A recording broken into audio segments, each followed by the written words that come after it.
Good evening, good evening. Welcome to some people, I believe, their first WomEconomics Connect.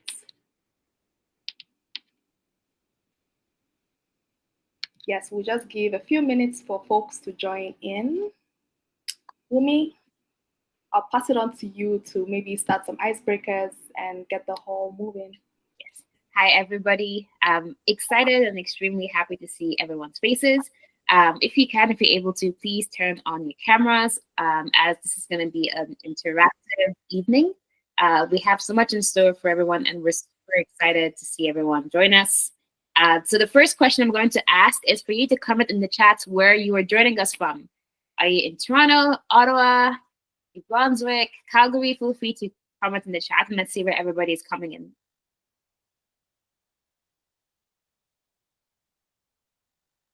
Okay, Toronto, I'm in Toronto as well. Waterloo, Ottawa, that's nice. Toronto, nice. Waterloo, okay.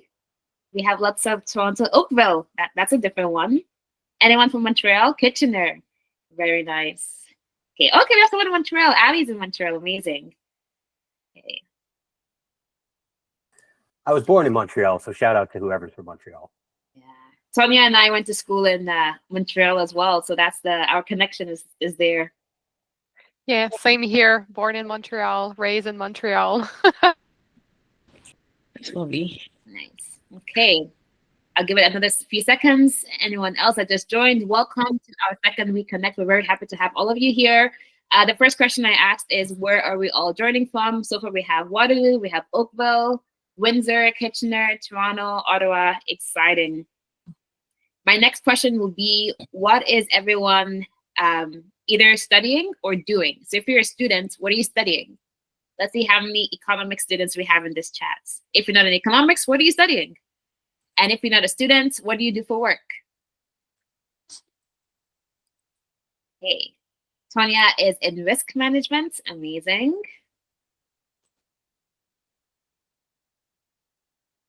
We have Manat, who studies economics with data analytics. That's a powerful combination.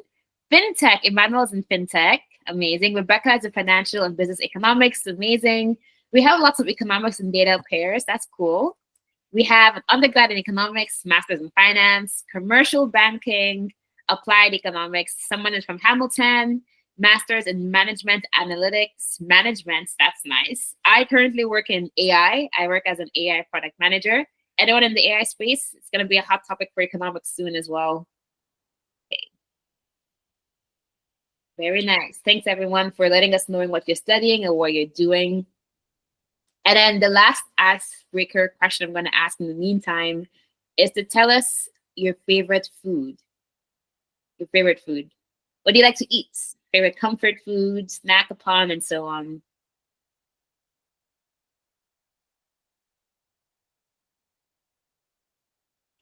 Emmanuel says pizza. Pizza with pineapples or just like the pepperoni pizzas? Because that's going to be a huge debate. We have burrito. Tanya says jollof rice and chicken. Julia says burrito. Favor says fried rice and chicken. Okay, I see a common theme here. Elizabeth says amala, which is a Nigerian food. I personally like plantains. It's some sort of, you can fry it. It's like a fried lamb banana. It's really tasty. Emmanuel says Hawaiian pizza. Okay. I will let you have that. Awesome. Isiaka says yam, which is pounded yam with egusi soup, which is her weekend meals. Nice. Vishita says pizza and Chinese cuisine. I had a lot of Chinese food this past weekend, and it was good. I know. I'm like, I think I should have eaten before I started this session, but I'll hold off. Very nice. It's nice to hear some of us, what we like to eat, what we do, where we're coming in from. And we are so happy that you took some time this evening to join us for this lovely WomEconomics session. We do know a bunch of people will be joining in as the night goes by, but I'm going to officially pass it off to Dorcas to kick us off with a mini intro. So over to you, Dorcas. Awesome. Thanks so much, Wumi, for that great icebreaker. For some reason, I'm hungry, so I'm going to try my best to get through this presentation. But welcome to our second edition of WomEconomics. Really happy to have everyone on the call today. I'm just going to quickly share my screen. Please let me know once you can see it.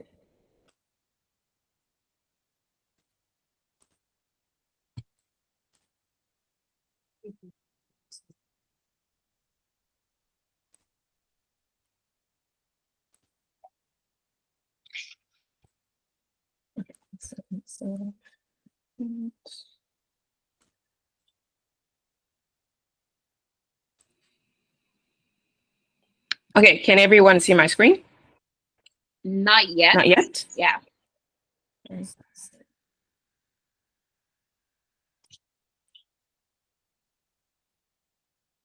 Okay, we can see it now.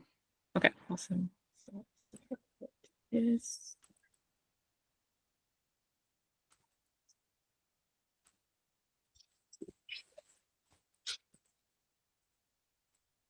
All right. Can you see the women in economics slide? Just want Yes, to make we sure can. you're seeing the right screen. Yeah, we can see your screen. Okay, awesome. Forgot to introduce myself. Dorcas, I am the director of events at here at WomEconomics, and we are all about empowering women in the field of economics through career development, building connections, and overcoming biases.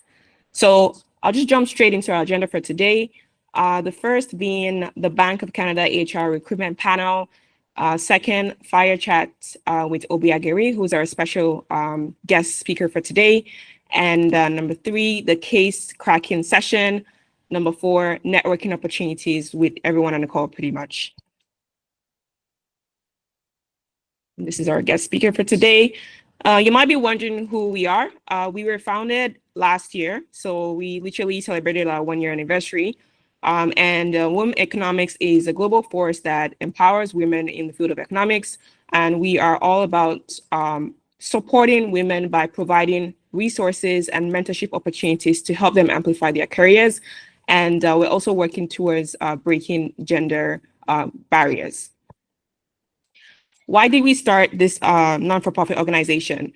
As you can see here, we have stats. And the stats reads that 52% of economic students lack guidance in their career development. And about 17% of individuals from minority backgrounds make up the overall representation in the field of economics, which is a pretty small number.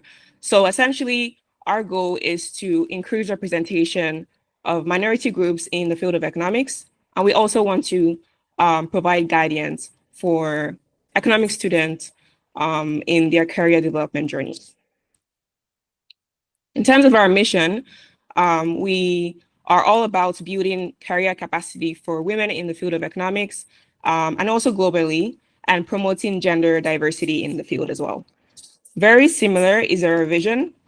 We work to empower aspiring and current female economics by providing them with resources for their career success and really fostering connections within the economics community.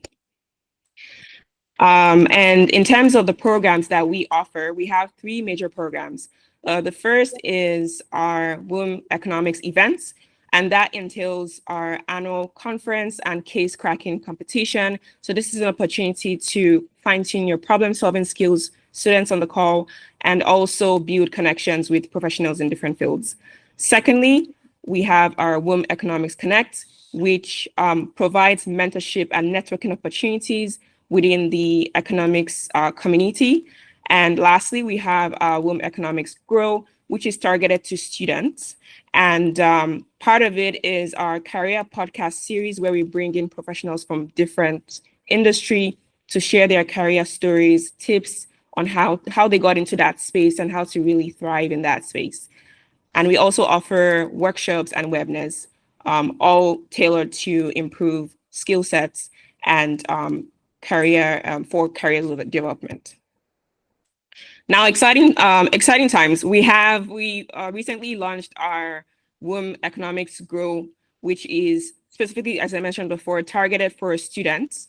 And we have 3 sessions. So the first is our career chat, which is pretty much similar to what we have today, where we bring in we bring in professionals from different industry to share their career journey and strategies on how to land offers. We also offer a free, emphasis on free, resume and LinkedIn bootcamp. This is very hands-on, where we provide one-on-one mentorship support to professionals and students, whether it be tips on how to improve your resume and your LinkedIn profile. And we offer training on that. And lastly, networking 101. I know networking can be a little bit daunting for students or even professionals. So we offer training sessions to help them with whether it be elevator pitch preparations, and also to guide them on how to personally brand themselves in front of potential employers. Now, meet our team. As I mentioned before, my name is Dorcas. I am the director of events here at WomEconomics. I'm just going to have our team members quickly introduce themselves and what they do. Thank you, Dorcas. I'll quickly introduce myself. My name is Adewumi, and I'm one of the co-founders. I am a product manager by training and an economist by education. Awesome. Thanks, Wumi. Hi, everyone. My name is Tanya. I am one of the co-founders here at WomEconomics. Glad to see everyone here. I'm an economist, and I work in credit risk management with the Scotiabank. Thank you. Awesome. Thank you. Oh, hi, everyone. My name is Favor. I'm the marketing and communications intern. It's nice for you guys to join us today. Awesome. Thanks, team. So why partner with us? As I mentioned before, we are all about women empowerment, and our focus is to fully support women personally and professionally through the programs and the events that we plan. Secondly, capacity building. We offer resources and training programs to help build technical skills. And thirdly, gender equity. Our aim is to increase the number of women who are studying economics and also reduce wage gap for women. Lastly, promote diversity. We prioritize minority groups and immigrants by providing them tailored coaching services and programs. So this is the point where I introduce our very special guests, some of our special guests for today, who are from the Bank of Canada. Please, everyone, join me to welcome Annie and Ali. They are HR specialists at the Bank of Canada. So can I see, if you can unmute your mics, please give them a round of applause or a signal with an emoji, fire emoji, so we can see. All right, awesome, thank you. So Annie and Ali would be joining us today to discuss careers in economics, what the bank looks for, and how to apply. So thanks so much, Annie and Ali, for joining us today. I would turn over the floor to you to introduce yourself and your presentation. Thank you. Go ahead, Ali. You can start. Yeah, okay, yeah, sure. I'll go ahead. I'll start. Hello, everyone. Very nice to be here with you all tonight. My name is Ali. I work at the Bank of Canada. I am on the recruitment team. I'm a talent sourcer. And so I love talking about the bank and all the great reasons to join the bank. Very excited that we're able to hang out with you all tonight. So looking forward to the next little bit. And over to you, Annie. Thank you. So I'm Annie. I also work, really closely with Ali in the recruitment team of the Bank of Canada. I've been a recruiter for many years now. I've pretty much worked with all of our department and a lot with the economics and finance department as well at the bank. So I'm very, very happy to be here today, and hopefully you'll have all of the information you're looking for. So I will try my best. That's the first time I'm actually using this platform to share my screen. Yeah, first learning moment is we use Microsoft Teams, which is very different than this. I don't know how many of you get a chance to use Teams, and sorry that you have to use Teams.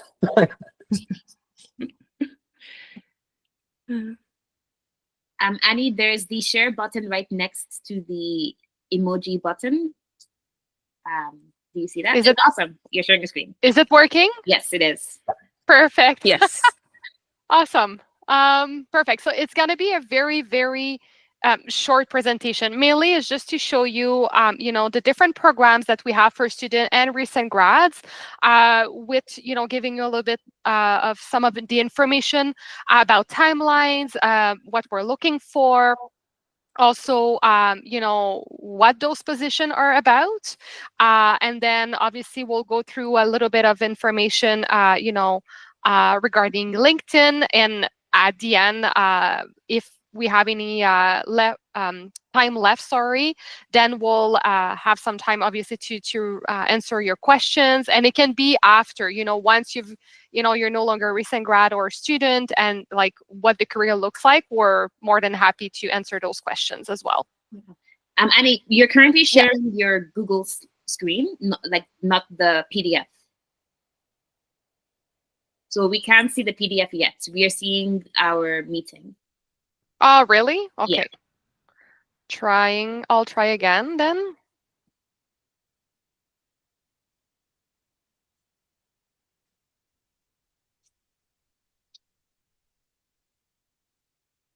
So you can select either to share a entire screen, so that way it will show the PDF as well. Okay, perfect. I'll try that then.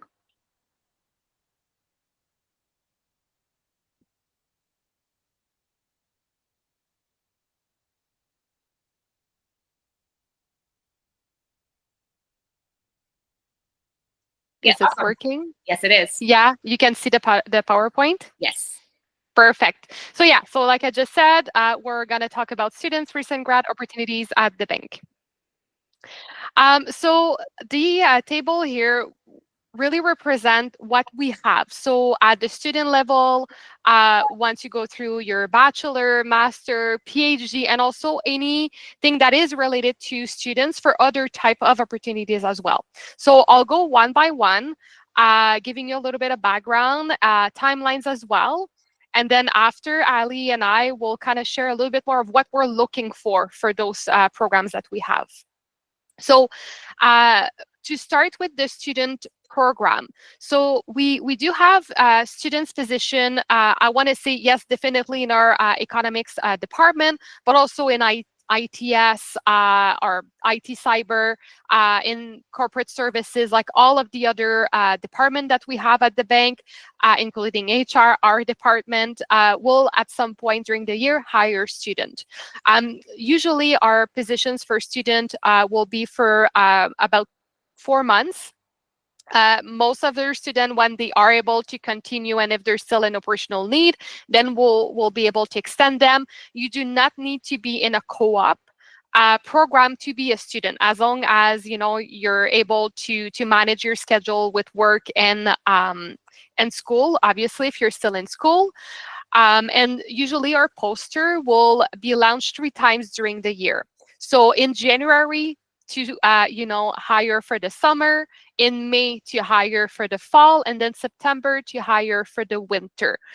Sometimes we'll have more specific poster on our career website, but also sometime we will have more as like a pool of candidate where we're looking to staff multiple positions, let's say, with the same type of profile.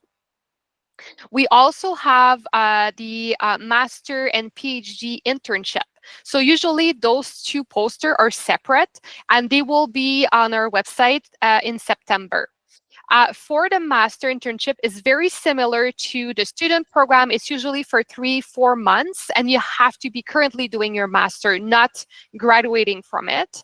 And for the PhD internship is really to give an opportunity for the PhD student to work at the bank, but really working on their job market paper. Really, so to be able to leverage the tool that we have at the bank, the people are working at the bank, and trying to help them with this. We also have the research assistant position. So that's at the bachelor level. So this poster will always be launched at the same time as the master and PhD internship, and the next one, analyst or economist. It's all the same week in September. I want to say usually it's after the long weekend in September, so second week. And so research assistant at the bank, it's if you are graduated within the current 3 years or about to. So with the current year that you're already in. So let's say if you would be applying this February, as long as you're graduating by the end of 2025, you would be technically eligible. Research assistant are specific to our economics and finance department at the Bank of Canada. We do hire a large number of recent grads. So I want to say it can be between 30 to 50 per year. The positions change depending on which team needs to have a research assistant. So it's not always the same positions that we have or same team that are looking to hire research assistant every year. The research assistant position are a term employment of one year with the possibility of be extended for second year. But that's kind of like the extent of it, because usually this is where you can get, some experience before you move on to your master. So now talking about master, the analyst or economist at the master level, recent grad, same type of principle with the dates. And so this usually also will be posted in September. For both at the bachelor and master, we will usually repost around February, just to give a chance to maybe some candidate that weren't sure in the fall and maybe decided to, I would like to have an opportunity like that, though, so at least they have a second chance to apply. When we do repost, if some of you already applied to those positions, you don't need to reapply.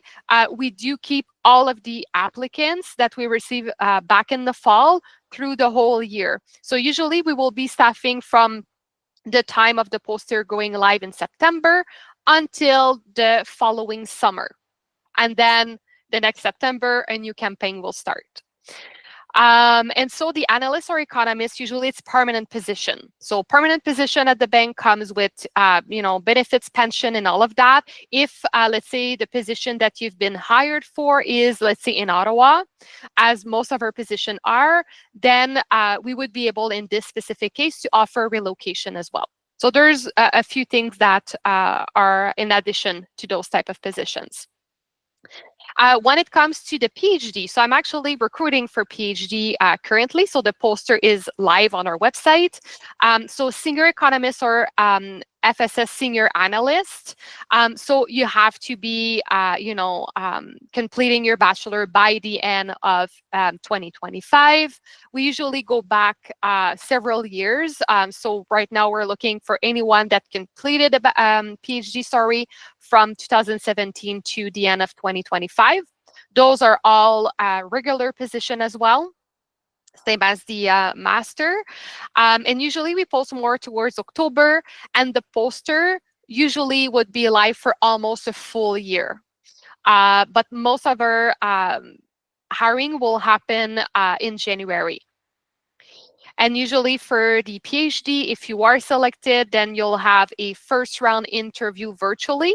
And then if you're selected for the second round, then regardless of where you are, we will be asking you to travel to Ottawa for a full 1 day in-person meeting with, different people within the bank and be able to present your job market paper. So those are kind of like the, I want to say more towards like an employment at the bank. If you're looking for also different type of opportunities that can, give you some other type of experience than like an actual job, we also have the Master Scholarship Award for Women in Economics and Finance. So this is a scholarship for third and fourth year at the bachelor level that would like to pursue a master. And this is obviously for any candidate that self-identify as women and wants to pursue a master in economics and finance or finance.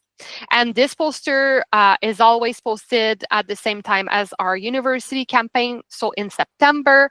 And usually the interviews will happen before the end of the year, so sometime late November, early December. With this scholarship, you can win a $10,000 scholarship. And also, if you have any interest in a work placement, then we'll do our best to find one for you. Obviously, we're not able to make any promises, but we'll do our best. Then moving on to the scholarship award for post-secondary students. So this is a scholarship that will be posted in March. And this is a scholarship where you can self-identify in one of our employee equity groups that we have at the bank. And if you are awarded for that scholarship, then you could win $8,000 plus a potential work placement as well as a student at the bank. And then lastly, the Governor's Challenge. I don't know if any of you heard of that before or are participant per se. So usually the Governor's Challenge is really an opportunity. So it's not a job. It's really just kind of like a challenge within a lot of different schools across Canada that have a chance to present their recommendation for monetary policy. And then first round is always virtual. And then once we get to the national round,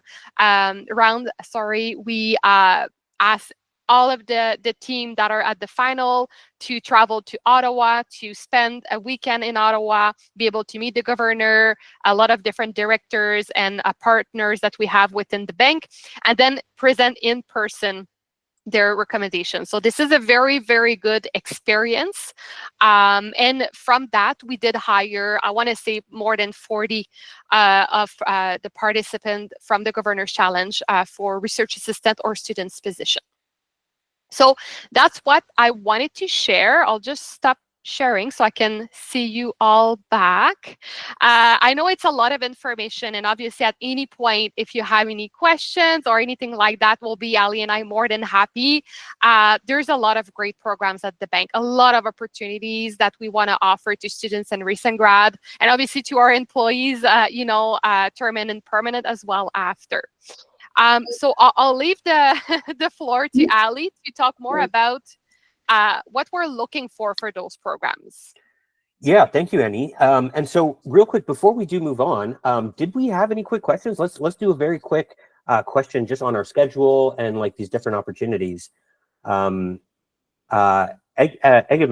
please go ahead. And I apologize if I mispronounced that. It's okay, you got it. Thanks. Okay, nice. Hi, everyone. I just had a quick question about the research assistant and also the economics position. I see that for the economics position, you do have to have a master's. Do you ever have candidates that are bachelor students, like they have a bachelor degree, but they also have a combination of like valid work experience that you make exceptions for and then allow into the economics program, so they don't have to be a research assistant first, but they just go straight as an economist? I'll be honest, I'm not aware of a situation like that. That said, we do, when there is really relevant experience, sometimes we'll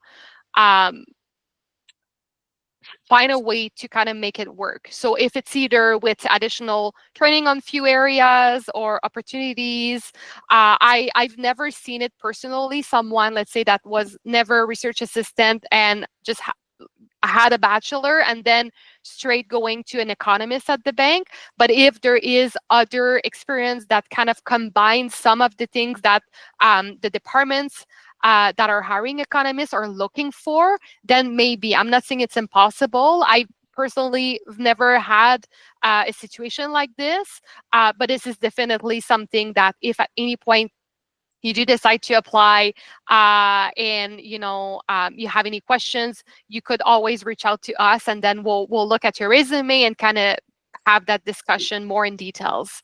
Yeah. Okay. All right. Thank you. Thanks for that. Yeah, no problem. And we have another question in the chat from Chineye.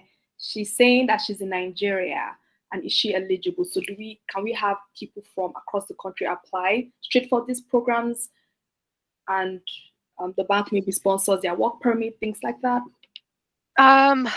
Do you want me to take this one, Ali? Yeah, sure, go for it. Yeah, okay. Yeah. You're on a roll. Uh, You're saying everything perfect, so I don't want to get in your way. So usually to be able to work as an employee at the bank, regardless of what type of employment you have to be in the country, in Canada. We do have at the bank something that for our current employee to have a bit more flexibility for a few weeks during the year where, with permission, with security and all of that, managers and everything, that they could work from outside of the country, but it's very limited. And there's some, approvals that each of us needs to get to do that. But we do not have employees that are fully outside of the country. That is not something that we can offer at this time. And so for the PhD, I want to say that we do consider candidates that are outside of the country, because every time that we do have requirements for at the PhD, it's with very, very specific subject matter. And so sometimes we need to be a bit broader and look outside of Canada to see if we're able to look for that. That to say, in any cases, we do have to give priority to Canadian and PR. So every time we're receiving application, we go through those applications first.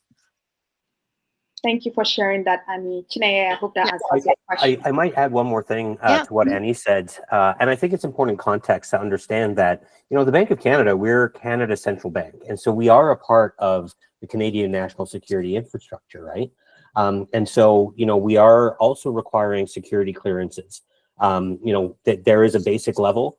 It's called reliability, right? Reliability. Yeah. And so keep that in mind as well, that you should be eligible to apply for a security clearance in Canada. Yeah. Thank you for sharing that. Thank you for sharing that, Ali. We have one question in the chat, but I want to tie this question with, the tips, tricks, and everything you share with us, Ali. So Emmanuel is asking, for the economist or analyst position, does the candidate need to have a master's in economics? And how about if they did economics for undergrad and then maybe financial innovation and technology for master's? So the master's is not specifically master's in economics, but something related. Does that still count? I would say in that case, so I'll explain a bit more myself. So it is possible, but it really depends on the team that is hiring that year, let's say. Because every year it's different teams. Some teams are looking for a very, very only almost economics or macro, micro, very specific. Others are a bit more flexible because of the type of work they're doing. And sometimes they even want someone that is more towards, let's say, computer science with a little bit of finance or economics. So I think it really depends, and it's only when we get, the requirements from those teams that we have a better idea of what we're looking for this specific year or specific campaign. So it's hard to answer. For this year, I am not involved in the economist or analyst at the master level. It's one of my colleagues that took over that from me for this year. So I'm not quite sure if what type of requirements they have this year. But I would say this is definitely, once the poster goes live, it's something that you can always connect with the recruitment team and see, what we're looking for this specific year. Because it really depends, I want to say. All right. Thank you, Annie. I think that's fair, case by case. Okay. So, Ali, we've got a few more questions coming in, which I think is let's answer them now. Let's answer now while we got you guys. Okay. So Rishita is asking, for the master's internship, is it full-time program? Is the internship like a full-time program? It's both, actually. It again depends on the team. Usually for students and the master's or PhD internship, we are a bit more flexible on the number of hours that needs to be done. So a full-time schedule at the bank, it's usually 37.5 hours per week. But we do have some managers that are very open to have, let's say, part-time students up to, let's say, 15 hours per week. working with their school schedule, and it's basically the same thing for the master internship. They can basically ask if it's possible to be part-time, and usually there's no issue with that. Okay, so it depends on the program, but it's part-time. Exactly. And some manager, once we get the requirement right away, they'll say, you know what, like I'm okay to have someone part-time as well. I don't mind. So then that's on that side. Sometimes we will adjust even our poster to reflect that it can be part-time or full-time as well.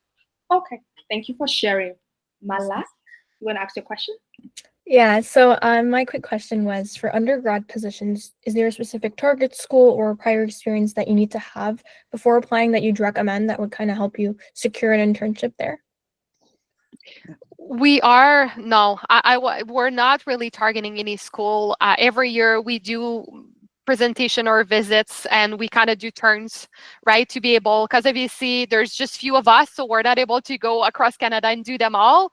It would be nice, but not possible, unfortunately. So there's no targeted school. There's no, like, when you're just starting your career, we're not expecting you to have like that extent experience. We understand that maybe your experience is volunteering, or maybe was, co-ops here and there if you're part of a co-op program. So we're very, very open on that. And we always look for transferable skills as well. If, let's say, your previous work employment was not directly related to the job that you're applying for, we'll try to see if we can bridge, the skills that you have with this position as well. And just to follow up on that, is there usually a specific year that you guys usually recruit from? Like, let's say first year, second year, third year, like which year do you guys usually pick from? There's not. So obviously for our university recruitment, obviously it's usually more towards like the last 2 years, so third and fourth, because we're looking to staff people that are, finishing the bachelor or the master, right? But for the student positions, we're not targeting any years. There's sometimes managers that will be looking for someone that has a bit, like, is more advanced in their program. But if it's the case, that will be part of the job description. So everybody is fully aware. We're very transparent when we do job posters, because if we are looking for something specific, we want the potential candidate to know that information. Perfect, thank you. Yeah, no problem. Yeah, I know Malak is in U of T. So if there was a target school, U of T would be a target school, okay? So you don't have to worry. Just make sure you're ready. Okay? And we have the last question in the chat is from Isiaka. Please, do you have any opportunities for postdoctoral fellowship? That's a good question. I don't think we have like any. No, we don't have any specific programs. I think it could be, from other more like general opportunities, but there's nothing specific to that, or at least not that I'm aware of. Yeah, I don't think we do any fellowships. No. At the bank. No. Okay. Isiaka, I hope that answers your question. And if you have any follow-up, you can put it in the chat and hopefully get them to answer in the chat or afterwards. Okay, so Ali, we need you to tell us the tips and tricks. Amazing. Okay, so I'm gonna go through this super quickly because I do know that we've got Jerry's waiting up on deck here to have her speak as well. And so when we're talking about applying for jobs, it's obviously it's a hot topic. Look at how many people are here showing up today to learn about jobs. And so if you take a second just to think about that context, everyone here could potentially be applying for the same job. And so you do really need to be thinking about how you stand out, how you're approaching your job search, and then also how you submit and the work you put into your resume and your cover letter, etc. My number one advice, and maybe this comes from one of my previous jobs, is to read the job description. A lot of people nowadays are not reading the job description and they're applying for the wrong roles. There's a lot going on with AI. There's a lot of bots out there that are helping people with their applications, et cetera, et cetera.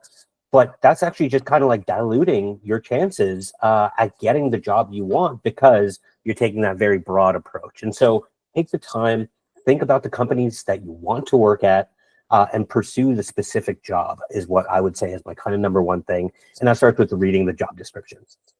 Sometimes companies will leave hints in their job descriptions that give you directions.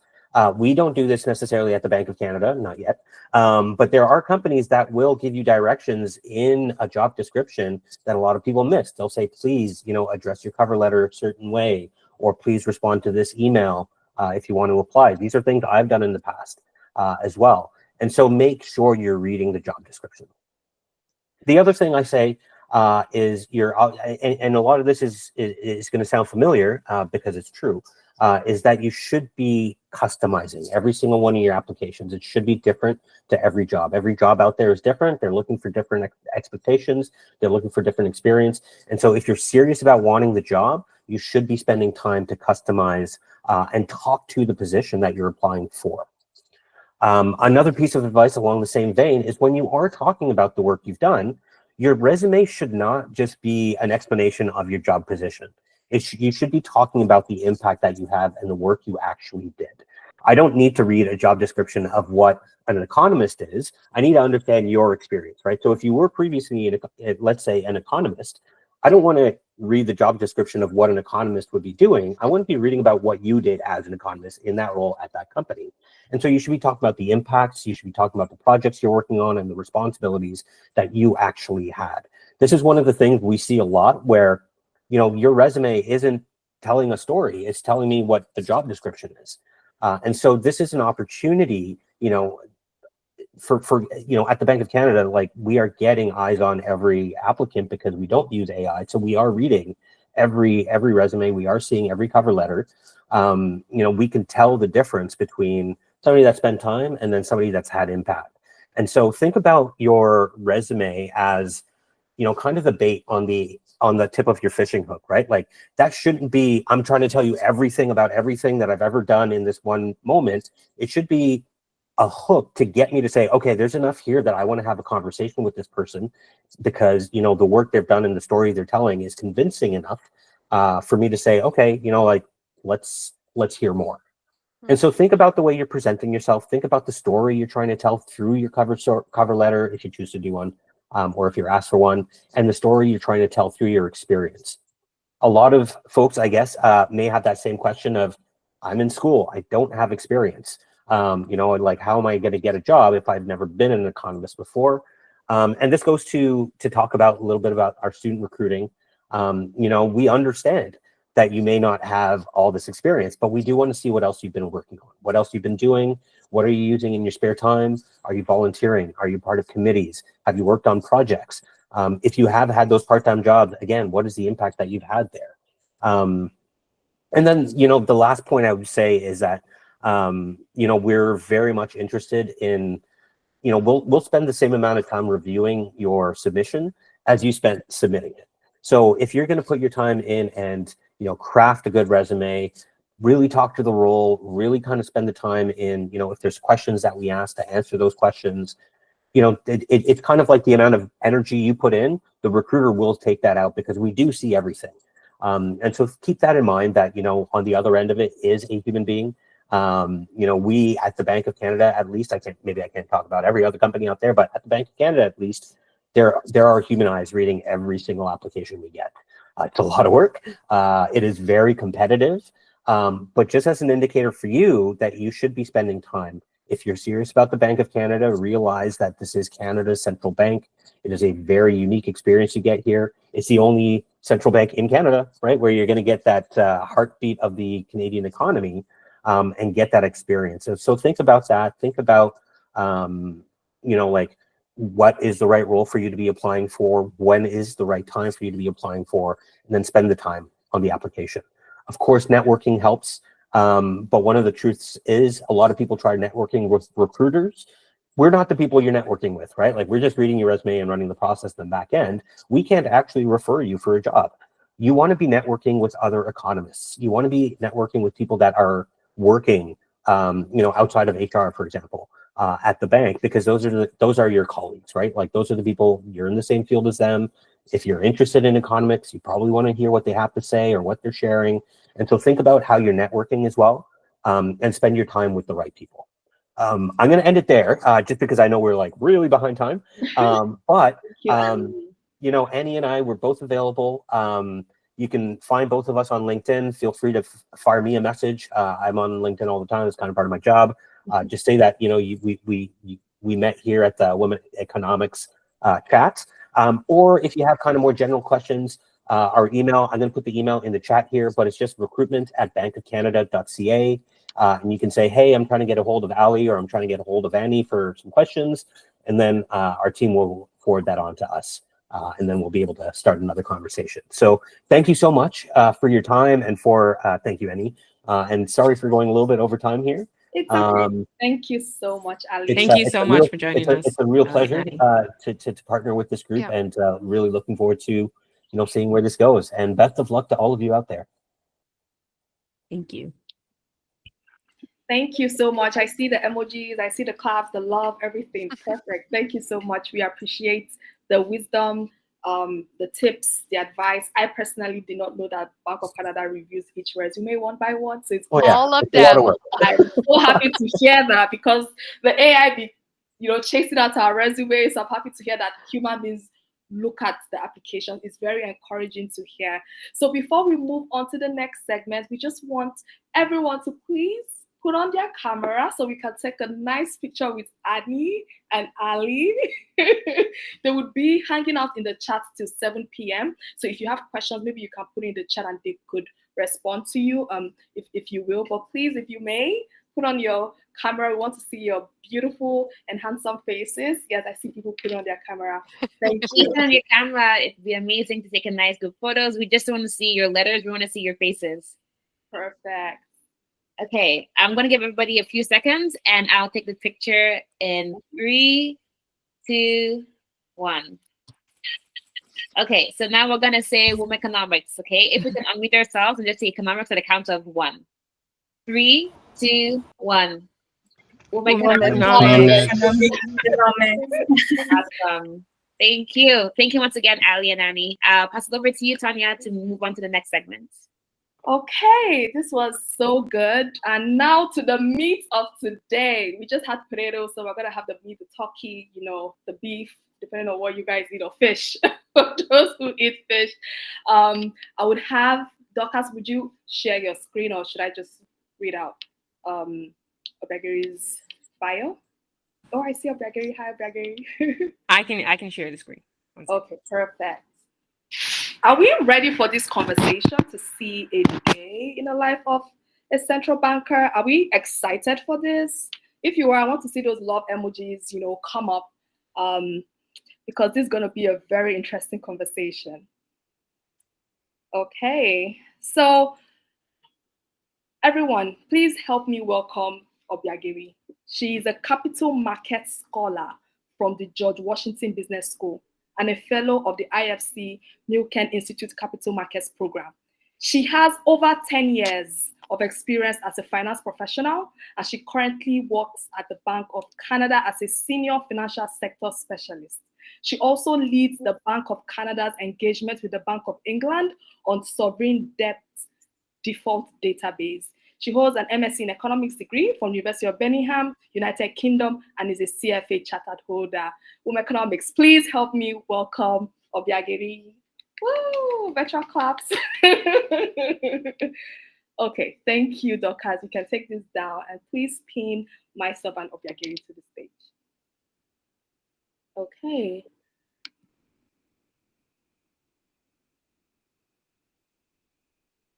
Obiageri, how are you? Wait, I don't see. Okay, thank you.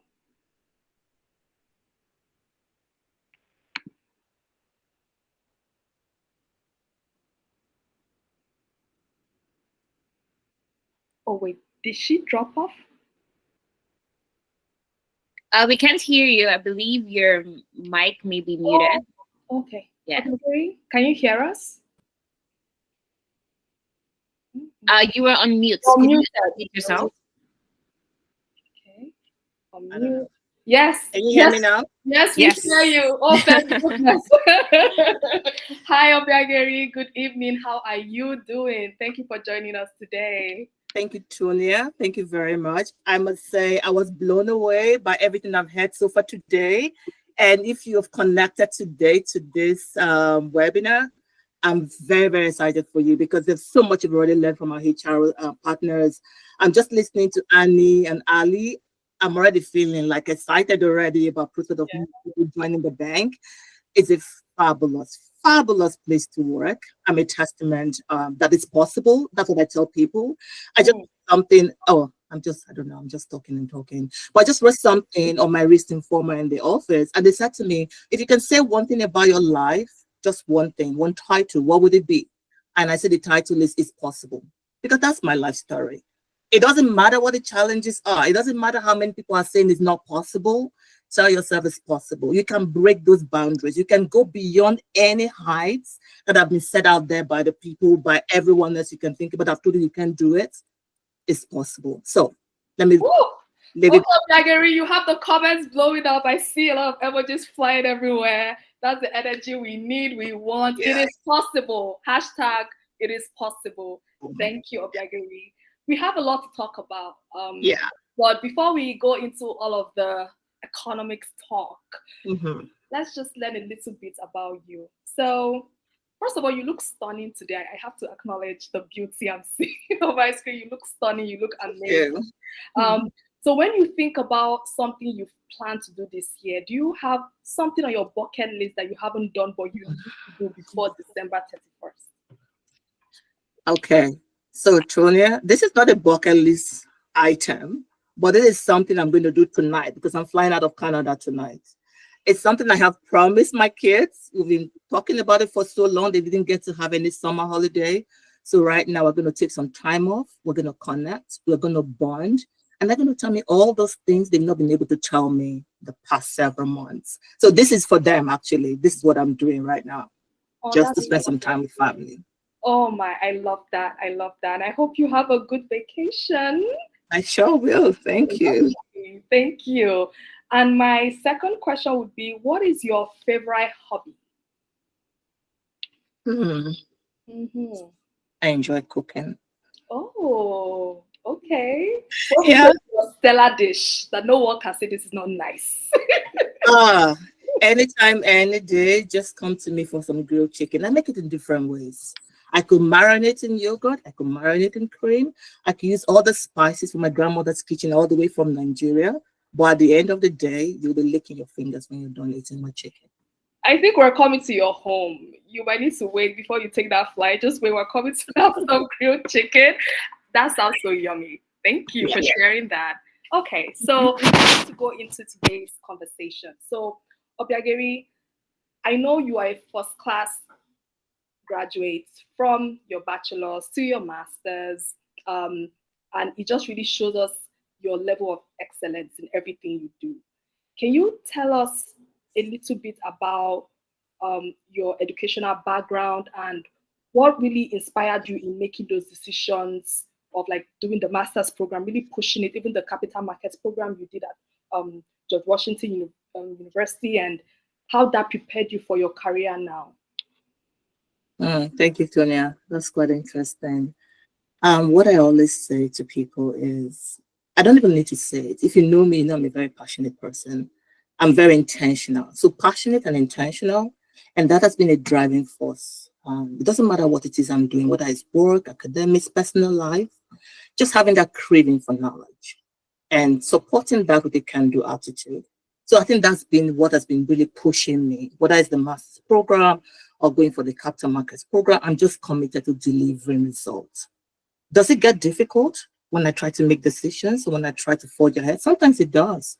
But for me, giving up is not an option. So when I look back to the years and I see that the result of excellence for me is not because I actually set out to say, have a distinction. No. It's just because I don't know how else to do the job. So you condition your mind to the extent that you just give your best. And if your best leads you to this point, that's okay. If your best takes you to this point, that's okay. But you're true to yourself knowing that you've put in your best at that point in time. So I am my own benchmark. I am my own standard. I don't have to compete with anyone. I determine what it is I want to do. I have a bachelor's degree, Do I want to have a master's degree? Yes, I want to have a master's degree. Have I identified the schools I want to go to? Yes, I've identified the schools. But along those lines, I always seek support. I tell people, support is very important. Your support network is important. Is it your family? Is it having a mentor? Is this a professor in your school? Whatever it is you do, you need somebody who is ahead of you. Someone who's been there before. Someone who is an expert in the field you know nothing about. You need to listen to them. You need to leverage on their experience. And that's what I did. For every single step I've taken, I've listened to someone who knew more than I did. And I've been able to leverage their experience. So that's what I would say is very important. And just to add to that, in decision making, you have to do your research. That is something I have always done. You do your research, and then you say to yourself, how can I get to the next point? And then you ask for help in getting to that next phase you want to go to. And for the capital markets program, after the CFA, I had a desire to understand how we can further develop capital markets. Developing economies, one particular problem they face is access to finance. So what are those stumbling blocks that prevents these economies from growing? Why is it that the risk premium in developing economy markets is so high? And it leads them obviously to a debt problem, servicing debt becoming a challenge. And that was one of the reasons why I went to the capital markets program. I competed for it. I got into the program, and it provided me an opportunity to network with financial market participants and experts from over 17 countries. So right now I have a network of people from other central banks, other security and exchange commissions, debt management offices, all over these countries. And what do? We support each other. We reach out to ourselves, and then we talk about emerging risks in our markets. And how do we support one another in developing policies, or people buying policies, or people who are working on any projects. We're just there to support one another. So that would be the story. Wow. The response to the story or the question. Thank you. Thank you for walking us through your background. And I love what you said about your decision-making process. When you identify what you want to do, you ask questions, you think through it, understand the impact it has for that end goal, and then you make the decision to pursue it. But at the same time, leveraging networks, leveraging mentors to just make that journey smooth. Thank you, because sometimes I find that, well, I'll speak for myself, I don't sometimes think through things and I just move, but what will be the result after? So I love that. Be intentional and be passionate. It is possible. Hashtag. Please in the comments. Hashtag it is possible. That's hashtag of the day. Thank you. It is possible. You just need to set your mind to it. I love that. So moving on to the next question. We're here to talk about central banking. And Obiageri, you've worked in the Central Bank of Nigeria. That's where I met her, FYI. And now you're working in the Central Bank of Canada. Can you tell us more about your experience in central banking? What is central banking? What is the mandate? What is the core function? And how was your experience in the Central Bank of Nigeria as well? Thank you, Tonia. So just bringing it home to central banking, I've done the better part of my career in central banking, and I think it's evolved over time. But in the simplest terms, a central bank oversees the monetary system, and they're responsible primarily for price stability. So across jurisdictions, mandates could vary. For instance, the US Fed has a dual mandate, which means they have to promote maximum employment. At the same time, they need to promote stable prices. Whereas the Bank of Canada focuses primarily on price stability, the ECB focuses on price stability, even the Bank of England does price stability as well. So whatever the mandate is, they have similar core functions, and they do monetary policy, you have financial system stability, you have currency, there's funds management, you have payment system, supervision, regulation. So these are the various functional areas of a central bank. And there are several roles within these functional areas in the central bank that economists and finance graduates can work in. People who have a background in finance or economists, they are always needed in these various functional roles. Thank you for sharing that. And how was your experience in the Central Bank? Oh, yes. For the Central Bank of Nigeria, I was in a monetary policy secretariat. So I had just come out from commercial banking where I had worked in treasury and then corporate strategy. And it was like coming from a market participant to become a regulator. So it was a very big change for me. And I found it very interesting. I was able to apply all the economics background that I have learned from my master's degree, because I was working at the secretariat, the Monetary Policy Committee Secretariat, and the role there involved research, data analysis, you do policy analysis and recommendation, and it also involved monetary policy communication. So I was working at the bank, and that gave me a lot of exposure, being able to engage with other central banks within Africa and also intercontinental. And there were also exposure to technical training, courses, global meetings, engagement and collaborations in multilateral lending institutions, including the IMF and the World Bank. Well, all in all, working in the Monetary Policy Secretariat is being like a think tank supporting the Monetary Policy Committee with technical functions. You do research, data analysis, and you just support the function for the Monetary Policy Committee. That's basically what I did when I was at the Central Bank of Nigeria. And just for those who are not familiar, Central Bank of Nigeria combines both functions. So they do both regulation and supervision, and they do monetary policy. At the same time, they also supervise commercial bank. It's kind of different from what the Bank of Canada does. Bank of Canada does basically monetary policy and some regulation of payment systems, whereas OSFI does the supervision of commercial banks. Yeah, so that's the difference between both central banks. Thank you for explaining that. Makes sense. Different mandates, different banks. So if you're looking at central banking, understand the mandate of the country and then make the best decision for yourself in terms of what kind of core function that you'll be working with. So let's come to the Bank of Canada. Can you tell us a little bit more about your role as the Senior Financial Sector Specialist? What does your role look like? What is like a typical day-to-day, and what impacts do you make in your role? Interesting. There's a whole lot going in the world of credit. And what I currently do in my team, we're the Credit Risk Advisory Office of the bank. So more like we're the internal rating agency of the bank.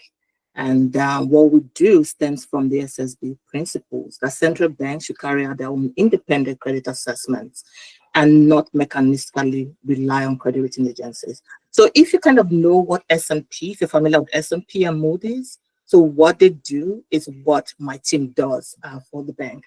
So we provide independent credit risk advisory to the bank and the government of Canada.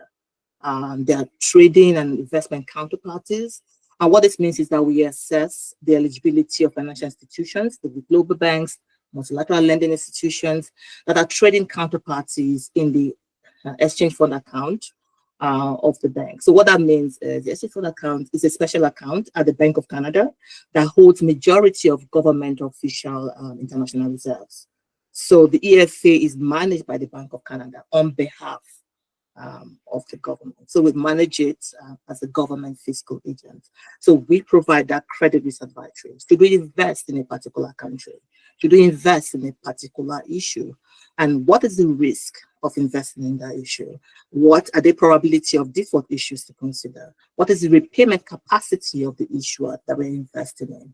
And also the same we do with global banks. We assess these banks, we look at the bank and determine the eligibility to trade as a counterparty, because you're very, very concerned about the credit risk of default, right, of any of the banks that we kind of trade with. And we do all of this in line with the Government of Canada's Statement of Investment Policy. So we kind of work very hand in hand with the Department of Finance, which is a fiscal agency, right, while we are the monetary authorities. And what's most important is we advise on potential credit risk related issues, which could be outside of the typical rating cycle.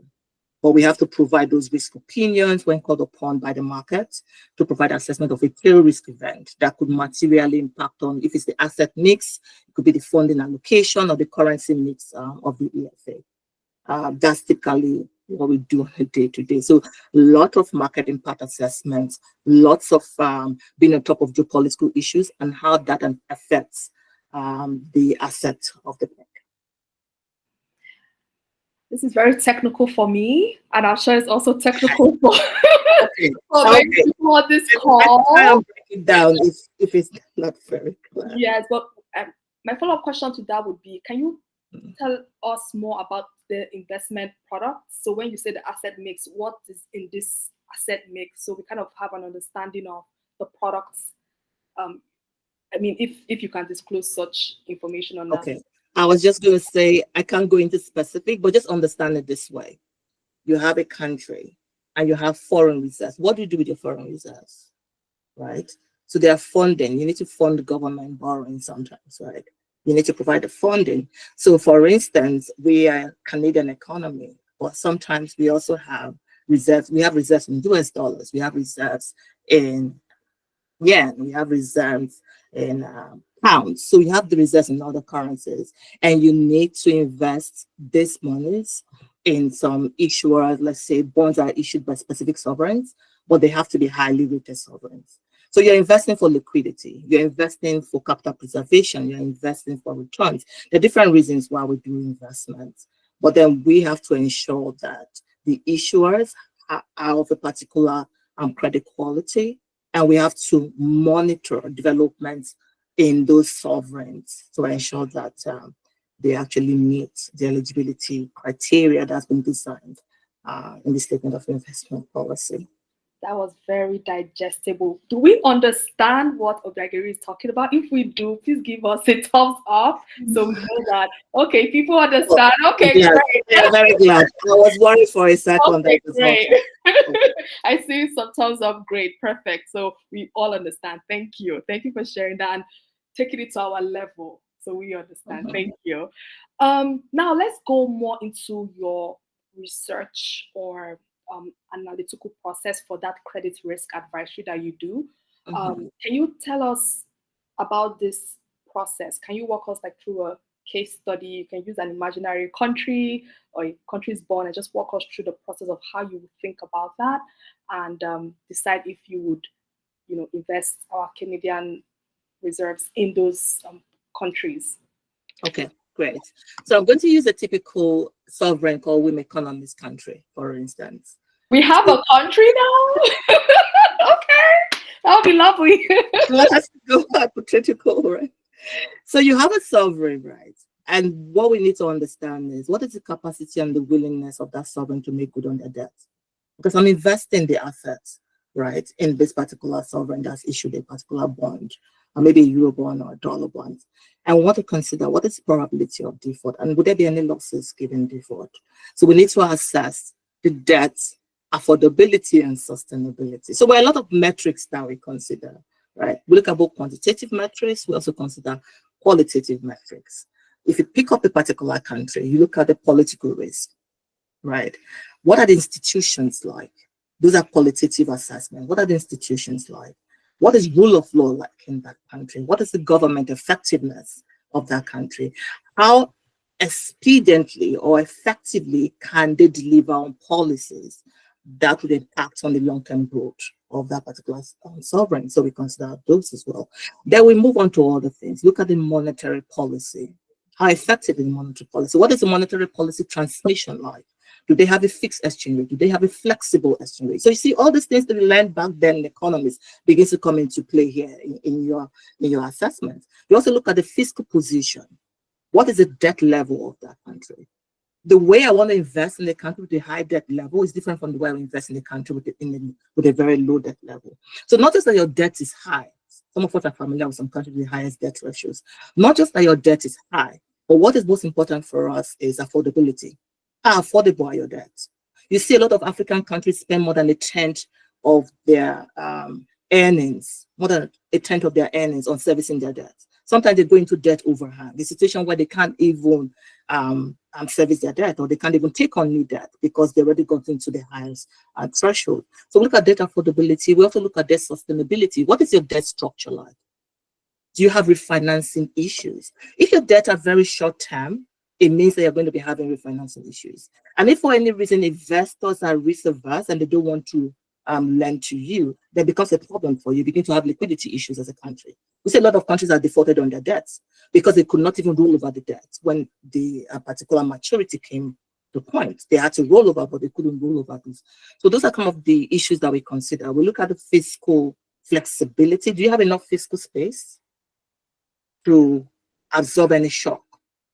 Like when we had COVID in 2020, countries that didn't have enough fiscal space or enough fiscal room needed the help of the IMF or the World Bank to be able to, carry out policies to stimulate the economy. But if you have enough fiscal room, then you don't need a lot of external support. So these are all the considerations we make. And then we have models that we use to develop some of this scoring. But at the end of the day, we have to apply judgment, which is where the qualitative assessments come in. You apply judgment. Models most times are not forward-looking. Most times your models are more likely use backward-looking information. So then you begin to think about the outlook. So you bring in your judgment. What is the outlook for this economy in the next 12 to 18 months? My debt may be 5 years, but I want to look at the outlook periodically to see how the economy is doing. So begin to monitor the economy. What is the GDP like? What is the external sector like? Are they net creditors? Are they net borrowers? What exactly are they? So you have to have a broad understanding, more like a macroeconomic diagnostic of that country, to be able to speak confidently in front of a credit rating committee to say, I understand this country. These are the risks in this country. These are the mitigating factors. And for whatever reasons, I think we can invest in this country. I think that for this country, they deserve to be a AAA country, or they deserve to be a BBB country. So these are the kind of conversations that we have. And sometimes it gets very heated in our credit rating committee meetings. It gets very heated. You have to put forward your position, and then you can get pushback from the committee members. Or your ability to explain, analyze, and recommend policies at that point is very important. That's what makes you a very good credit analyst. Wow, that was very interesting. Thank you for walking us through those questions. Maybe can we talk a little bit more about, say, methodologies you follow, like these models? Sometimes the data can be, how do you get data? Is it periodic data? Can you give us some insights to the quants, just to really understand the analysis behind those numbers? Okay, I think I already mentioned them when I was talking about qualitative and quantitative metrics. Yeah. So our methodology, we have a building block. Like I just mentioned some of the things we look at. And we have different sub-factors. We have the economy score. We have a monetary policy score. We have a fiscal score. We have a political score. We have the external sector scores. So there are different metrics under each of these subcategory. And then we have a scoring system. So at the end of the day, let's say, for instance, the model decides that this WomEconomics country is a AAA rated country, on top of glory, very AAA rated country. And then we can decide to bring in expert judgment to say, I don't think they're AAA, even if model says they're AAA, because there might be other negative shocks that I see. Maybe they're very close to the Middle East. Maybe there's some geographic risk concentration that we have to worry about. And then I can bring in an exceptional judgment to bring the rating one notch below what the model says. So you don't always rely 100% on your models. Models are there to serve you, not the other way around. So you have the model, you work with your model, you adjust and modify your model, given the specific factors, and then you impute your own expert judgment on what you expect or what your expectations are about different factors, whether it's inflation, whether it's households, whether it's corporate debts. It doesn't really matter what the factor you're considering, you have to put in some expert judgments. So we work with methodology. We have global methodology for banks. We have sovereign methodology. We even have methodology for multilateral lending institutions, because they're quite different from banks and sovereign. So we have various methodologies. We have various models we work with, and then we have various tools we work with as well. We use data, we use Excel for the models, and we consider various risk factors. For FIs, we have various risk factors as well. We consider the business model, the risk profile of the bank, asset quality, capital, funding, and liquidity. We just consider so many factors in arriving at a final scoring, whether for the bank or for the sovereign. Okay, thank you for sharing that. I love the idea of using the scoring system, and you notch it 1 or 2 depending on qualitative factors or other quantitative factors that will add into the model. I know in credit risk, for the mid-market space, we do use risk rating system, and we do play around with those scoring when we see risk, and maybe it's not captured in the quant, but in the qualitative we can capture it and then take some notches up or down. So thank you for sharing that. And yeah, so if you have questions for Obiageri, please put them in the chat. We'll cover them in a few minutes as we round up our conversation. Obiageri, when we read out your bio, we said that you help with the negotiations and engagements with the Bank of England. Can you tell us more about this Bank of England, the partnership you work with Bank of England on managing that sovereign debt default database? I think now I have a better understanding from everything you said. Can you tell us more about what is this database? What is it supposed to do? How do you kind of walk through that whole process with the Bank of England? So the debt default database is a collaboration that's been on since 2014 between the Bank of Canada and the Bank of England. And so they maintain a comprehensive database of sovereign debt in default. That's the only one globally, including whether they're bonds or bank loans or official loans to other official private creditors. So including the IMF, the World Bank, multilateral development banks, Paris Club. And so these are all creditors. They are official creditors and they are private creditors. And when sovereigns default, are in default to any of these creditors, we record those defaults. It's just to keep a historical database so researchers or people who work with financial database could have access to this database and be able to do any sort of empirical analysis. You want to see the trends in default over the years. You want to see where the concentrations are. Are they concentrated in South America? Are they in North America? Are they in Africa? Where do we have debt default concentrations? So it's very useful also for investors looking to invest in emerging markets. I mean, if you want to invest your money, you want to see the capacity and the repayment history of some of these sovereigns. So these are some of the things we do. We maintain the database, and annually we have a staff analytical note that discusses default trends, debt trends, and then we share that with the Bank of England, and then we have it on the bank's website. We also update the methodology as well annually. So it's an annual process that's been going on for some time. If you look at the Bank of Canada's landing page, you will see it. So you can have access to the data, and also you can read up on our analysis based on what we think the trends are for the particular year. Thank you, Obiageri. I just put the link in the chat, so do well to click it and take a look at that later today. Thank you for sharing that. So just going on to more personal woman-girl talk now. We have a lot of women here in this call, and your journey is very inspiring. Just your academic achievements, professional achievements, I'm sure it's very inspiring for everyone here, including myself. So can you tell us some of the biases that you faced in your professional journey as a woman or as an immigrant now in Canada, and how did you overcome those biases? That's a great question. We hear it all the time. And what I always say is there will always be biases, whether conscious or unconscious biases. And they could also be cultural. There could be language biases. There could be social stereotypes. It could be nonverbal. But my point is, it doesn't really matter what the bias is. That's my personal experience and personal opinion. I don't dwell on the bias itself. I dwell with my own state of mind, my own well-being. It all starts within you. It all starts with your thoughts. How do I surround myself? How do I deal with my surroundings? How do I deal with my biases? How do I allow my surroundings and my biases to affect me? So it's all about me. It's not about what the other person thinks. It's not about what the norms are. It's about how I allow those norms affect me personally.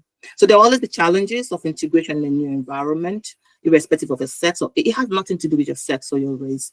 There will always be challenges of integration. I just try not to dwell on negative anecdotes. I'm not saying people don't go through challenges. Everyone goes through challenges, but don't dwell on them. Don't stay there.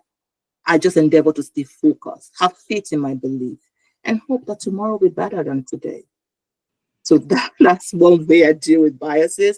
And I also find that building a network to be very important. I think your network is your currency. It can appreciate or depreciate. So connect with people in the field you want to be in. I have leveraged people in my network. I've actually met someone on LinkedIn who I knew, but I wanted to reach out to someone else who was in the person's network who I've never met before. And so that person did a connect. So don't be afraid to step out and connect with people. You don't have to know people. People that have helped me, I didn't even know them. So reach out to people. The worst thing you can get is a no or no response. But it doesn't stop you from trying. Just do your part. I always say do your part and allow everything else to fall into place. I'll beat myself up if I didn't get to do my part because I was afraid. Yeah, that's I what. don't have fear. Yeah, sometimes you say, oh, there are biases. Yeah, but most times it's our fear that's limiting us. It's not necessarily the biases. It's because we're dwelling so much in the negative things we've heard in the new environment. We don't allow ourselves to be open to new ideas. We don't even allow ourselves to reach out and explore. We're just so afraid. So we stay in our cocoon. And then opportunities just come and pass by. So I encourage everyone, you know, in a new environment, get to meet people, have a mentor. They are very useful to provide guidance and support. But most importantly, it starts from you. What do you want to achieve? Where do you want to go? If you can answer these two questions, then look for directions on how to get there. Talk to people. For new immigrants, I always recommend employment services funded by IRCC, and they are free. You can have one-on-one employment counseling, and they can help you with your resume. I found access employment to be very, very helpful. And be intentional, stay focused, chart your own path, get prepared, so that when opportunity arrives, you'll be ready. You don't want an opportunity to come your way and you're not ready for it. So it's very important that you get prepared. But please, I beg everyone, it doesn't really matter what your sex, male or female, don't dwell on unconscious biases. Don't dwell on bias. Don't dwell on things that can pull you back.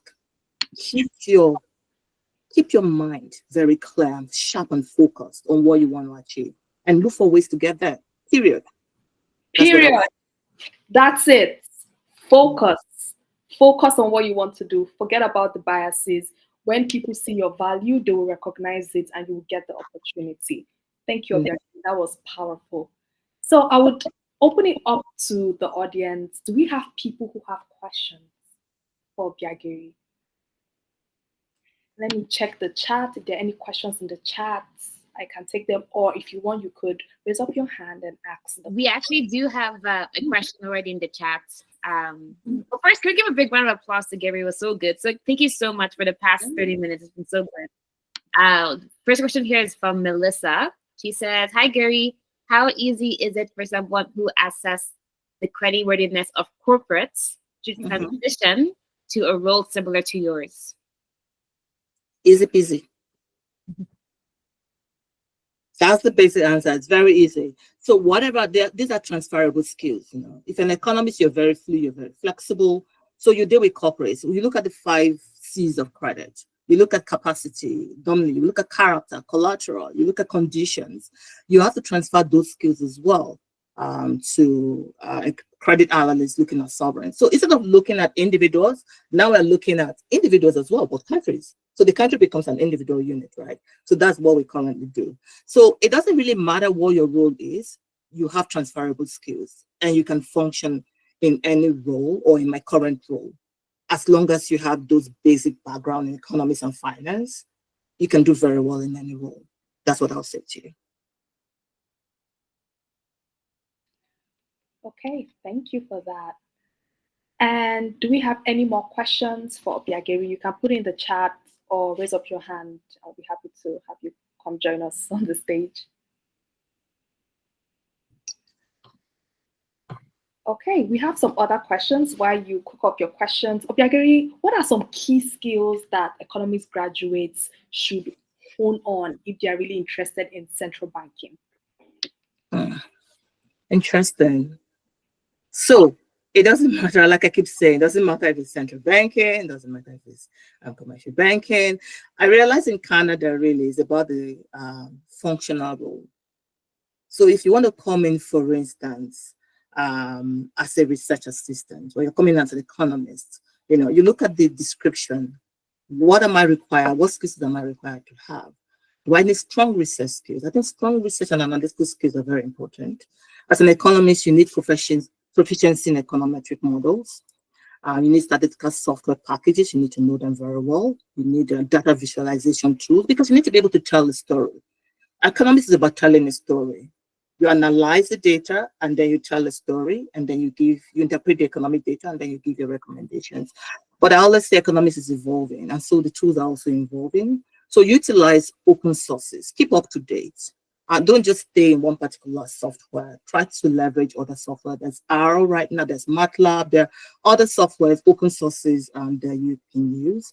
But whatever economic software or whatever econometric software you're familiar with, do your best to know it quite well. And to be able to run a simple regression, be able to analyze a simple regression, be able to interpret your findings, and be able to give recommendations. I think those are very important skills in economics graduation 1. And in terms of concept, I won't be remiss for not saying this. A good understanding of macroeconomic diagnosis is a very great place to start. Understand the key linkages between various sectors of the economy. There is the real sector. It's different from the financial sector. We have the external sector, and we have the fiscal sectors. If you can understand these 4 sectors and how they're interconnected, it will go a very long way in honing your skill as a very grounded macroeconomist. Thank you for sharing. Those are good tips. And Rishita, do you want to ask your question? Do you want to unmute yourself and ask your question? You're muted. Sorry. Hi, Gary. Thank you so much.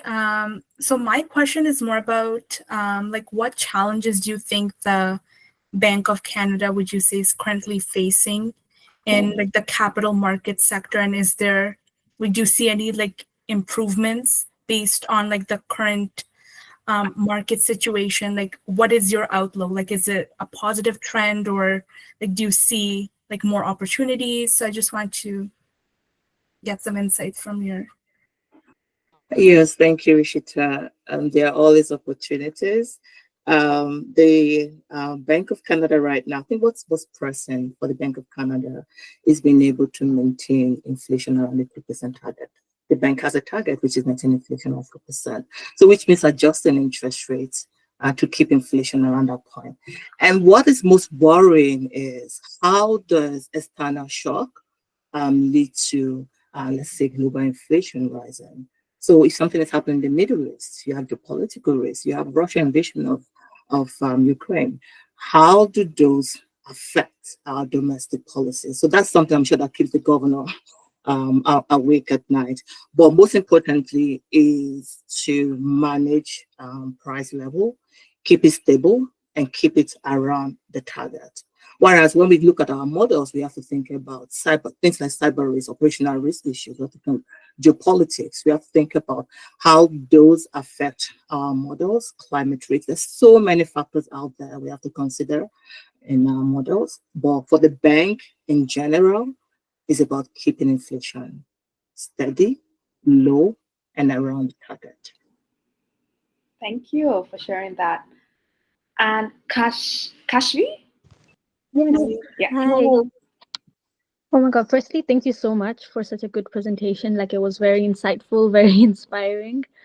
But I wanted to ask you what inspired you to get into economics? Because we talked a lot about how economics you've been using and econometric analysis and your data evaluations and all of that. But why did you choose economics? Wow, thank you, Kashvi. Maybe I would say way back, just growing up, I've always enjoyed finance in whatever way it was. Growing back, I used to go with my father to extension services. I'll see women, struggling, doing what they call a susu in Nigeria. There's something called a susu where you come together, put your resources together, and be able to, give it to one person, more like borrowing within a small community. So I've always had a mindset that I wanted to understand finance and I wanted to do something in that space. Initially, I was going to do business administration, but I spoke to someone who said to me, you can always do an MBA. Okay, what about accounting? Oh, you can always have ACCA. So I felt economics was broader. It was broad, it encompassed all these components of business, of accounting, and it gives you a very, very broad background where you can actually just put on certifications and then you can function effectively, whether in economics or in finance field, and you can do both of them. So I think economics is the best of both worlds. It's the best of business administration, finance or accounting. Thank you so much. Thank you for that question. And I see Fabian. Hi, Fabian. Good to have you here. Do you want to ask your question? Let's try to get off mute. Hi. Hi. How are you? I'm doing well. Fabian is my mentor, everyone. Thank you for coming, Fabian. Thank you. Thank you. You guys did a really good job. So I really appreciate jumping on, and I always want to support you in everything that you do. And I think I'm so proud of you right now. I have a question for Jerry. So my question is centered around the strategy that the Bank of Canada used to control inflation, the strategy of increasing inflation, increasing interest rates to slow down that process. And as you could see over the last few months, there was according to the Bank of Canada, inflation is under control. And now we are reducing interest rates. With the reduction in interest rates, what it's going to do now is going to get people like Tonya and Rashida and Kashivi to now go back and start buying and expanding again. And then what's the end result of that? We may be in a similar situation where inflation again has to get out of control. So what are your views on that as to how the strategy that they used, what your thoughts are? Is it a plaster on a cut, but there's no real surgery to fix it?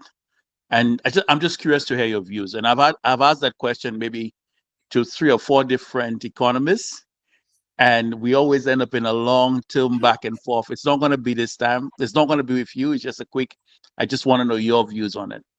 And I thank you for having me, Tonya. Thank you, Fabian. Good question. I must thank you, Fabian, and thank you for mentoring Tonya. We want more mentors, we want people to impart knowledge. So thank you very much for that. And just to come to your question, if I were the governor, I'm just going to repeat what the governor says, that the Bank of Canada has an inflation target. We do not have a housing target. We don't have a housing market target. We do not target interest rates. We do not target employment. Our target is an inflation target to keep it at 2%. So invariably, we do understand how monetary policy works. Monetary policy transmission works with a lag. So it's very dicey sometimes for the governing council to be able to balance between maybe holding off too long, delaying cutting interest rates, and maybe forcing the economy into a recession or a hard landing. You have to balance that between you want to cut, but there's a risk that there could be an upside risk to inflation. So it's a lot of considerations, and that is why for every single monetary policy meeting or a governing council meeting is always data dependent. Interest rate decisions are data dependent. So they look at the economic conditions, you look at economic, you look at productivity, you look at housing, you look at affordability. If we consider all these factors, but at the end of the day, the goal is to ensure inflation stays close to target. So it gives a headache both ways. If inflation is too high, it's a problem. If it is too low, it's a problem. So it's creating that balance where inflation is actually around target, and then hopefully we still have growth in the economy. So that will be my short answer to you, Fabian. And I hope that answers the question. Thank you. I appreciate your answer. Yeah. Thank you, Obiageri. That was a good explanation. For now, sorry, we can't take any more questions. If you have any questions, just send it. You can put in the chat. My team would make sure we send that to Obiageri, but she's going on vacation, so she might get to it in December. But please, sorry, if you have any more questions, just put in the chat because we have the next segment of this event. So Obiageri, just to close up, can you tell us a quote that resonates deeply with you, even as we wrap up today? Okay, I would say learn, unlearn, and relearn. And the race is not with your colleagues or competitors. The race is with you against time and against the dynamics of a changing business environment. Sorry, can you repeat that? Can you just take us slowly so we can let it sink? I'm going to try and see if I can recap it exactly how I said it. I said, learn. You have to keep learning. And you get to a point where you have to unlearn. You unlearn what you've known before because time is changing, and then you relearn. So you just have to keep evolving with the times. And I say also that the race is not with your colleagues. The race is not with any competitor. The race is you running against time and against the dynamics of a changing business environment. So what does this mean? You have to be true to yourself, but at the same time, you need to keep evolving with the times. Wow, everyone, please, can we give Obiageri a big thank you? Can we unmute our mics? I'll give you a second to do that. And in 3, 2, 1, let's shout thank you. Thank you, Obiageri. Thank you very much. Thank you so very much. I Thank appreciate you. it. Thank you. This was so amazing. I've learned so much about central banking, so much about just the whole analysis for credit risk advisory, because I'm a credit risk. So I'm thinking, okay, I can do credit risk in the Bank of Canada as well. Don't tell my boy as well. it's something that it's very interesting, and it's good to see how we can all transfer our skills, our knowledge to central banking and really help the Canadian economy grow. So thank you, Obiageri. We really appreciate that. So I'll be passing it over to Wumi to walk us through the next segment, which will be a policy and case cracking session. Wumi, I would get that over to you. Awesome. Thank you so much, Tonya. And thank you once again, Obiageri. It was amazing. Dirk, please share the screen. Yeah, sure. I'm going to have literally a mini case study. Just going to be about 7 minutes, so not too long. We are dividing the participants on this call into 2 groups. Group A is with me, Adewumi, and Group B will be with Tonya. Group B. So the way how this case would work is that there's going to be a topic. Group A will be talking about immigration, whilst Group B will be talking about trade crisis. Tonya and I have prepared a set of questions that we're going to walk your team through, and we'll take down some notes. And we'll also ask for someone on the call to be the team lead who will share the findings based on our 7 minutes discussion, to come back from the breakout room and present it to everybody on the call in under 8 minutes. So this would be you practicing your Q&A skills, all of the different knowledge you have acquired over the past couple of years, if you're studying / if you're working, and also a chance to pitch. Obiageri is still going to be around, and she's going to be moving around between the 2 rooms. So feel free to also ask her a question whilst she's listening to some of the insights you're providing. And then once that's done, we'll officially end the night. So with that being said, the breakout room should open up any minute. And feel free to just hop in for 7 minutes to do this mini case with us as a team. Are you putting us in the various rooms, or we just go automatically? It should assign you to a room. So suppose I don't want to be in the same room with Tonya. What happens now? Let's do that. So everything is set right now, actually. So I'm going to open up the breakout rooms, and you should be able to move in right now.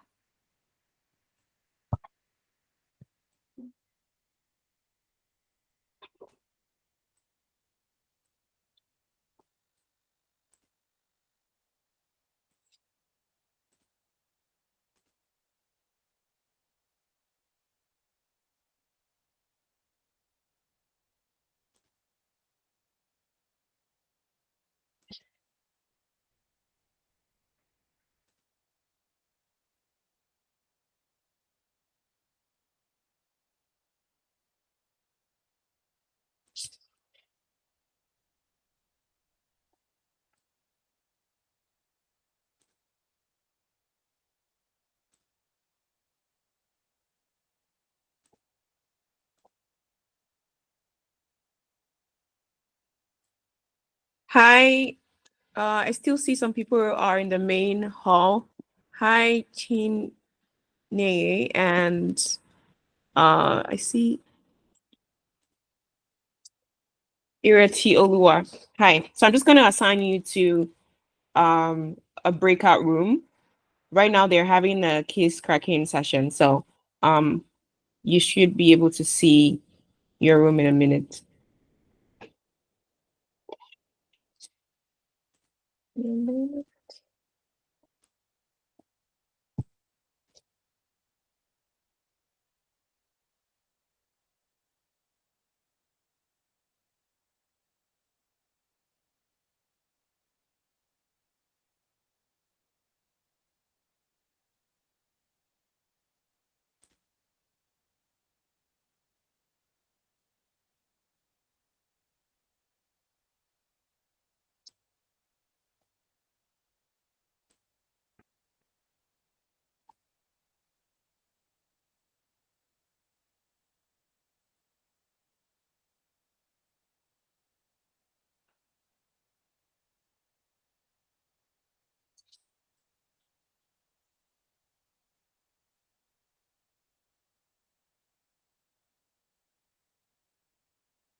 Hi, Ireti Oluwa. Hi.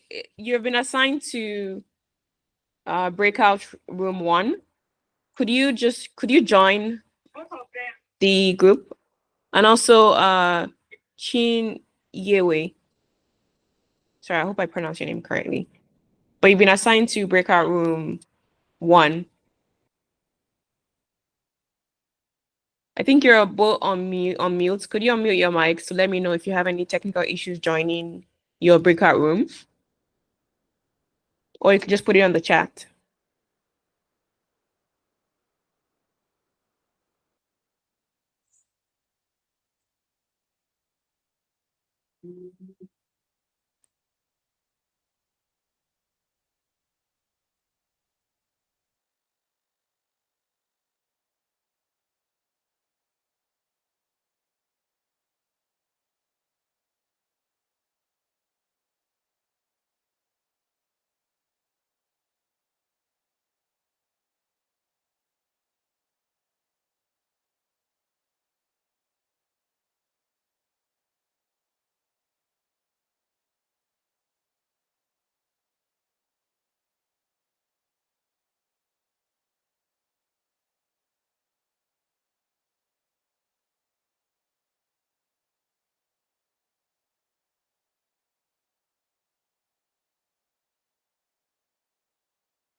Hi, I'm Archie. Hi. Hi, can you? All right, awesome. So they're just everyone is just coming back from their breakout rooms. Can a bit late, so we'll just give everybody time to come back. Wow, the 7 minutes went by so fast. For some reason, I thought 7 It minutes always does. like 30 minutes, but it just flew by. I don't know about you, but we were just getting to the weeds of things. It was Oh, so fun. okay. When I start talking, No I can't problem. stop. So that 7 minutes just ain't gonna work for me. Yeah. So Tony, if you cannot give me an hour to speak, then you know what? I'm done with this. All right, I want 1 hour and 1 hour and 5 minutes. Okay. Wait, is it possible to take us back to the rooms? No, that's fine. No? No, that's fine. Please don't go Yeah. back because of me. No, that's okay.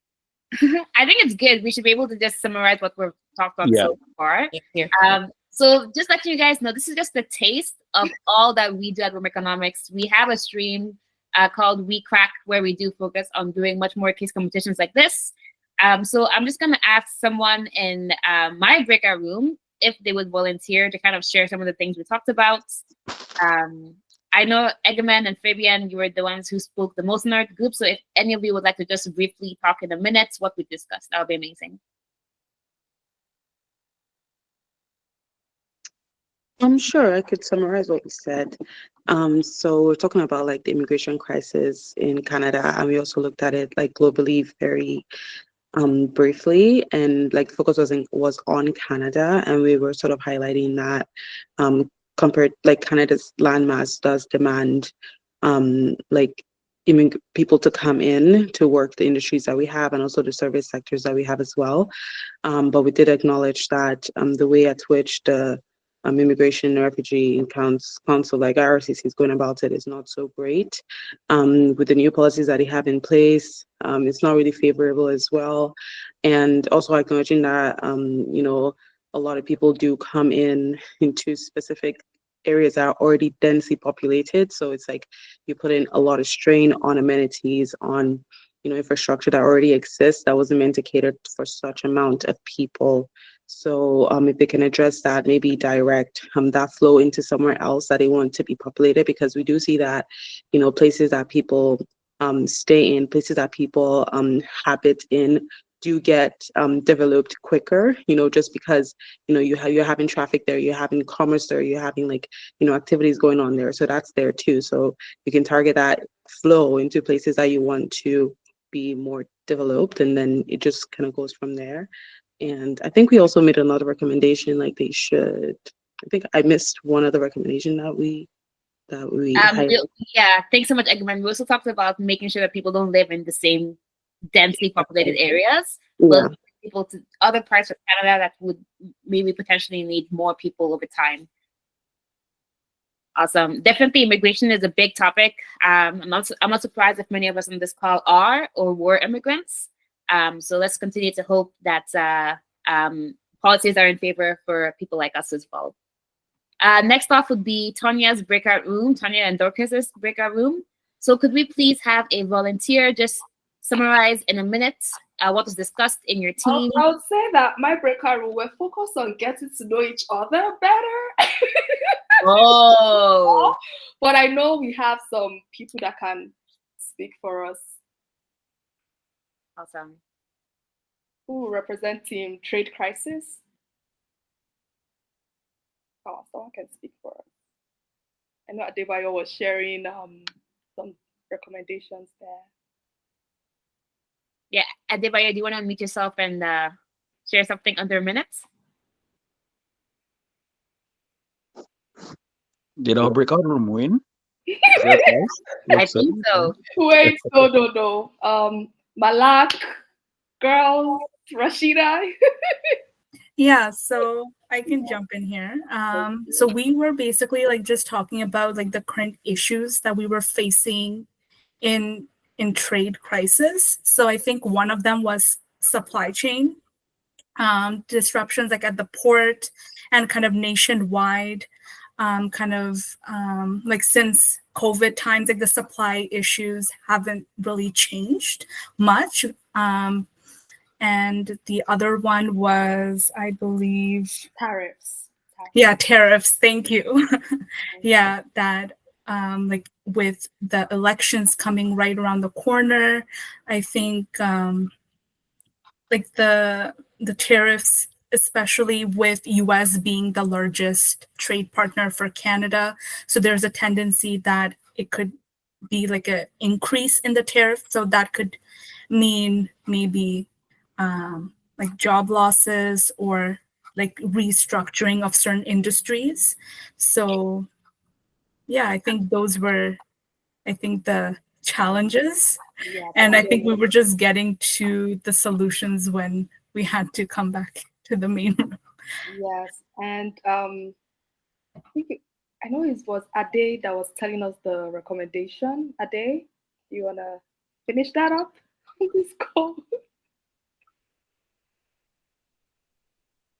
I can wrap it up. I know he was talking about a good recommendation would be for the government to empower our local industries. If local industries can indeed produce raw materials, if they could do a lot of, if Canada could do a lot of internal sourcing, we don't need to then import a lot of things, and that would really improve or reduce the effects of, the whole supply chain disruptions that we're facing and tariffs from imports. So yeah, the main issue for trade crisis will be supply chain disruptions and tariffs, and our solution is for the Trudeau and the government to really improve local industry production. Thank you. Awesome. Thank you so much, Breaker Room 2. Thank you, Rashida. Thanks, Tonya. And thanks for everyone also contributed. That wraps up the case part of this event. And we are officially at time. Dorcas, if you could just share your screen so we just do the final closing remarks.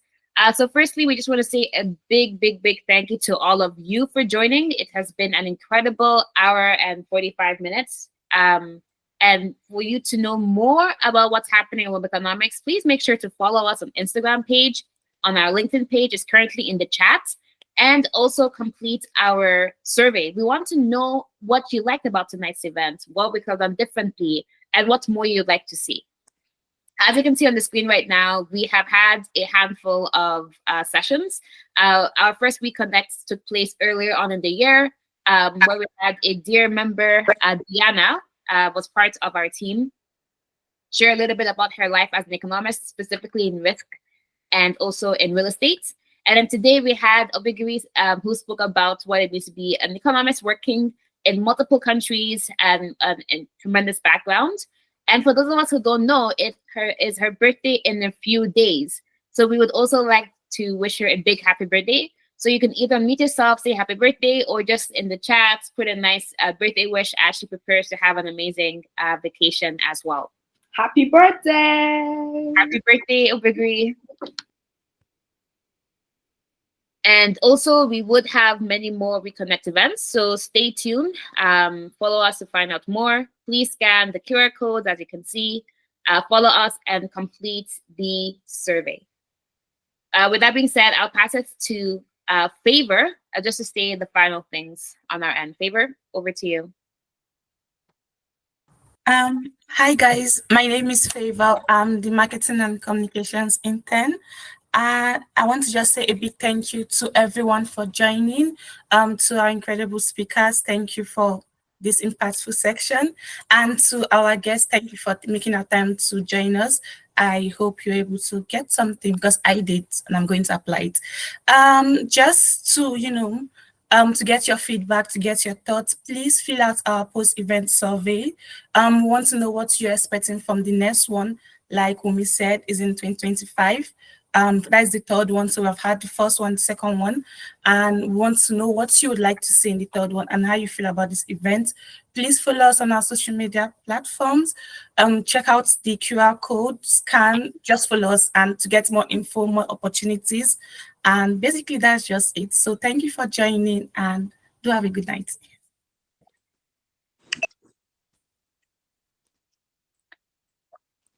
Thank you so much. It was a great event. Thank you so much. Thanks, everyone. You guys have done so well. Very, very great event. I was glad to be part of it. And thank you really for the work you're doing. Thanks so much. Bye for Pleasure. now. Oh, I realized Great. my video was up. Have a All good right, let night, me put my everybody. face one more time and say goodbye. Have a good one, everyone. Bye. Good night. All right, take care now. Thank Have a good night, everyone. Bye. Bye. Bye, everyone. Thank you. Bye, everyone. Thank you all for coming.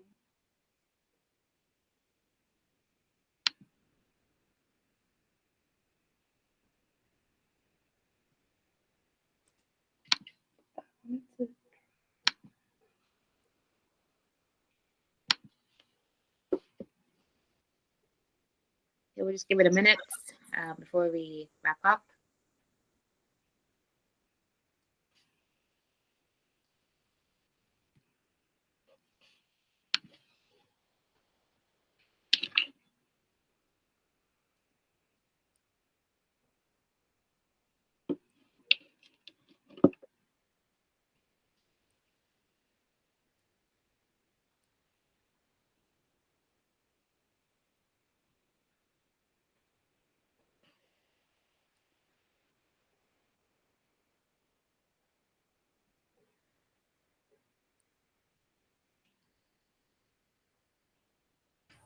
Okay, wait, let me just pause the recording. Let me pause the recording. Let's pause so that we can take that screenshot after. Yeah. Oh.